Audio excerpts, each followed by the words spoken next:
দেখো বন্ধুরা, আজ পড়বো অ্যানে ফ্র্যাঙ্কের মাই ডায়েরি ইউনিট 2। কি বলেছে? মনডে 15 জুন 1942, 1942 সালের 15 জুন সোমবার সকাল, সোমবার। I had my birthday party on Sunday afternoon. রবিবার বিকালবেলা আমার জন্মদিনের একটা পার্টি ছিল। We showed a film the lighthouse keeper. আমরা দেখেছিলাম একটা cinema the lighthouse keeper, which my school friends thoroughly enjoyed. যেটাতে কিনা আমার বন্ধুরা খুবই এনজয় করেছিল যেটা দেখে। We had a lovely time. আমরা খুব সুন্দর একটা সময় কাটিয়েছিলাম। There are lots of girls and boys. সেখানে অনেক ছেলেরা এবং মেয়েরা ছিল।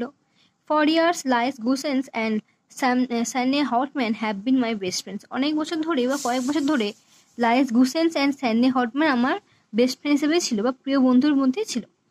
সিন্স দেন, তারপর থেকে I have got to know Zofia Dill Wall at the Jewish secondary school. তারপর থেকে আমার পরিচয় হলো কি জুপি ডি ওয়াল এর সাথে।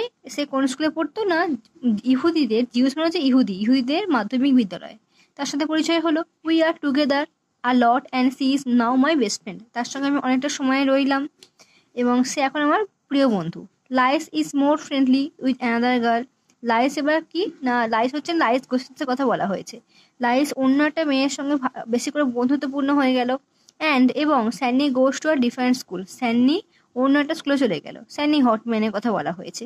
হোয়ার she has made new friends, যেখানে সে অনেক বন্ধুত্ব পাতিয়ে ফেললো।